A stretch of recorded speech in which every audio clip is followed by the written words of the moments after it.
So, as it said, the topic for today is human papillomavirus role in oncogenesis. So, the outline of the presentation will go like, we'll start with the oncogenesis overview, and then we'll briefly go through overview of the HPV itself, and then the types of cancers it causes, and then there's low risk and high risk types, and the process of oncogenesis, the life cycle, the genomic integration into the host DNA, and then the immune response to the HPV virus, and then the detection methods and vaccination. So oncogenesis is a process through which the healthy cells are transformed into cancer cells. So there's basically derangement of the normal physiological control of the cell, proliferation by mutations in those cells. It is a chance occurrence. It happens in the DNA as a chance occurrence. So the DNA damaged by the carcinogens, which can be chemicals, viruses, and radiation. The lower genital tract cancers, mostly caused by the virus, the HPV virus. So if the damage is not repaired or detected, followed by the destruction of these cells, then that results in a permanent error, and then the mutations are transmitted to the daughter cells of the host. So cancer development occurs in 3 stages. That's basically any cancer. There's initiation of the neoplastic cells, followed by promotion of the growth by the extracellular factors. And the extracellular factors can be like hormones, inflammation, and the growth factor. And then there's progression of the malignancy, which is expansive growth and eventually metastatic behavior. So the human papillomavirus is a virus that belongs to the family Papillomaviridae family, and it infects basically the squamous cells and mucous membranes. There's been various studies that showed correlation between the HPV infection and oncogenesis. So the HPV is the important causal factor of the lower genital tract cancers, and it's the most common sexually transmitted infection in women. So it's been said that among the asymptomatic patients, there's a prevalence ranges from 2 to 44% of the population that was studied. And then later there was a meta-analysis that showed that in the overall, there's 10.4% of the women that were tested with normal cytology. The HPV was positive. And then 22%, we have that stats as a regional in Africa. The common mode of transmission is by sexual activity through contact with infected source, through microscopic abrasions in the mucosa or the skin. The infectious episodes generally range from 4 to 20 months, and as has been mentioned before, they can be the ones that are infected but don't actually progress to the disease. So they actually clear the infection by the immune system, and the range of the clearance is 40 to 90%. And infections with high-risk type last longer than those with low-risk type. So the persistent infections are the actually ones that lead to oncogenesis. So those basically the type of cancers that the HPV virus causes. We have oropharyngeal cancers and the anogenital in broad classification. So those are the risk type involved. We have the high risk type, of which we'll concentrate on because they are the one that mainly lead to the oncogenesis. And then we have the low-risk type and some potentially high-risk type, as mentioned. Of the high-risk type, the common ones are 16, 18, and 45. Viral oncogenesis, the process of it is the majority occurs in the lower genital tract, and it's caused by the virus HPV. So in about 80% of the population, the infection will clear. And the major difference in risk for malignancy is dependent on the virus type. As mentioned before, the high-risk type are the ones that cause the oncogenesis. So there's broadly 15 types that are currently classified as high risk, as in the previous slide.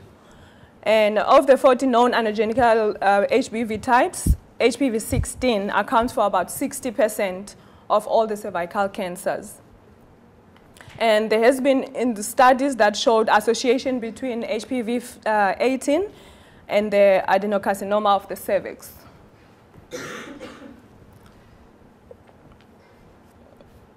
And then we have less data available about the viral types associated with the vulva and vaginal cancers.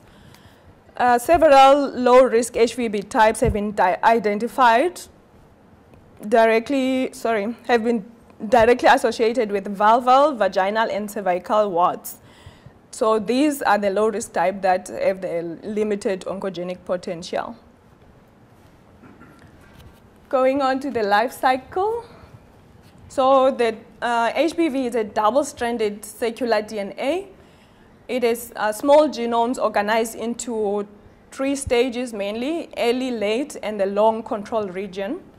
It contains 6 encoding proteins involved in the early life cycle, which is E1 to E7. It does not contain the encoding protein number 3. As you can see on the diagram, the blue on the right side. And then there's 2 coding proteins that are involved in the late stage of the process, L1 and L2. And then the viral entry into the proliferating basal layer of the epithelium gives access to the cellular polymerase and the host cell DNA. The virus then replicates under the control of its own with the proteins E6, E2, E6, and 7, and then giving rise to a new infection. So that's just basically a schematic diagram of the life cycle in the cells involving all the proteins in different stages. And then the genomic integration of and carcinogenic events. So the circular viral gene is opened, and then there's integration into the host cell genomic DNA in the nucleus. The genomic integration is therefore a carcinogenic event. There's basically 2 stages where there's interruption with the gene P53 and the PRB by the proteins E7 and E6. And then they result in the cell cycle and control the disruption inhibiting the apoptosis and resulting in immortalization and uninhibited growth of the cells. So that's basically the main genes and the proteins that specifically interrupt. The PRB is mainly acted on by the E7, and that causes destruction that leads into proliferation of the cancer cells. And on the right side, we have the P53 gene that's acted on by the protein E6, leading to progression of the cancer. So how the immune responds to the infection. The control of the HPV infection or development of neoplasm depends on both the innate and adaptive immune responses. The data on humoral immunity indicates that only half the women that are naturally exposed will develop the immune response. And the women with transient infections are less likely to develop antibodies in response to the persistent infection. The serum bodies that are often present with women that have cervical cancer than those that are healthy without. The antibodies produced are HPV type specific, particularly against the viral capsid protein L1. And the humoral response against HPV, for example, the IgG production is stable over time. And then there's neutralizing antibodies that are generated in low titers that are host protective. And then the cell immune response are most important in the control lesions that are caused by the HPV. So for the persistence or progression of these neoplastic cells, high-risk types directly subvert immune response and interfere with the interferon pathway in the life cycle. And the detection methods, we've got quite a few detection methods, but mostly used is the PCR, which is extremely sensitive.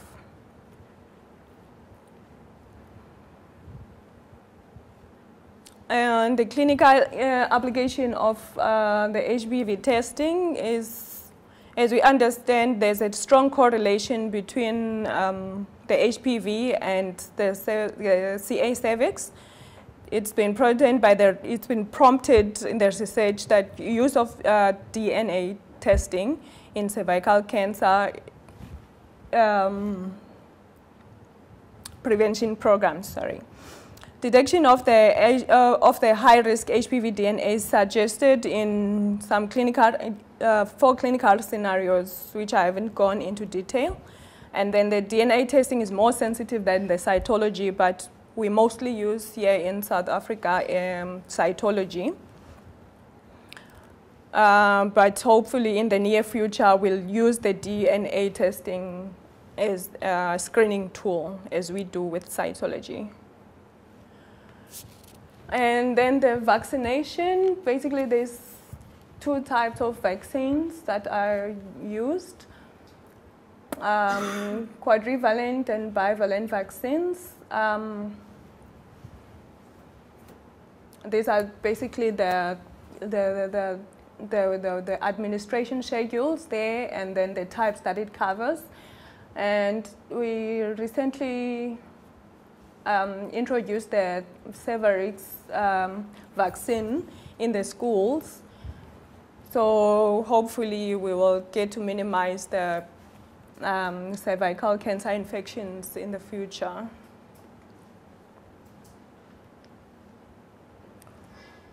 Okay. Thank you.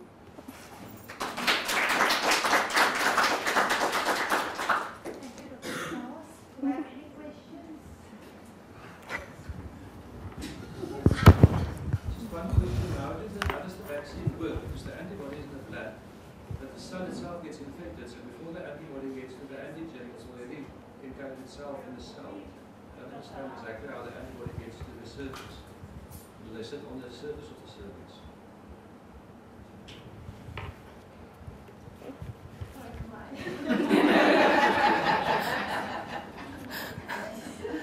I need to understand the question. So the vaccine is made up of or has got capsid proteins L1 and L2 in it, and the antibody response that you produce is against the capsid proteins. So remember, the virus also gets shed into the epithelium, but exactly how it works, I'm also not sure. I'm just worried that it might get incorporation into the cell before it reaches the bloodstream to get to the antibody. Yeah, I'm not sure. Any other questions? Say much about how we use the screening in our clinical scenarios, how we determine the high risk and the low risk, and how we triage patients. Sorry, what's the question? I don't know if you've, I know there's some suggested clinical guidelines as to how we use screening to triage our patients with possibly, if you want to say Okay, I didn't really get into detail with the clinical scenarios, no, but it's, I think it's basically based on the high-risk type, high-risk patients, where maybe if they're immunosuppressed, there's correlation with HIV patients, and then you just based on the risk involved. I didn't really get into the detail of. It's a very complex question. It's with long answers. So what type of screening we use, what is available, and there's a lot of controversy on it. So we all know that in South Africa we start smear testing every 10 years. But there's different international recommendations. Every country in the world has got its own recommendation. And basically we're moving away from pap smear because it only detects about 50% of CIN-free lesions, which is the aim of screening is to detect CIN or pre-invasive lesions. So most of the world use co-testing, which is HPV and pap smear testing. And then obviously we're moving away from that to HPV testing alone. So there's a lot of randomized trials currently as to what is the optimal screening strategy, but probably we will move to probably higher technical testing in South Africa. With that testing you will detect the highest CIN-free population. I think it's important for the registrars because there's a nice article by Prof. Wertheim, Prof. Dyer on screening suggestions for low resource and high resource settings. And it's been something that I've had to re-educate myself on because I work for women and I get a lot of referrals from GPs and private gynaes who says, I've done HPV screening, this is the result, can you please manage the patient further? So it's something that we're going to have to clinically deal with a lot more, and I think for exam purposes, read up on it. It's a nice guideline, the American colposcopy guideline, which deals specifically with HPV testing and what do you do. So basically what you do will depend on what the risk of CIN-free is in 3 or 5 years. So if it is a low risk, you can rescreen in a year. What do you screen with pap smear or dual screening? It's open for debate. But if it is a high risk, you probably send to colposcopy. And if you really don't want to send to colposcopy, you should definitely rescreen within the next year. But there's different guidelines available.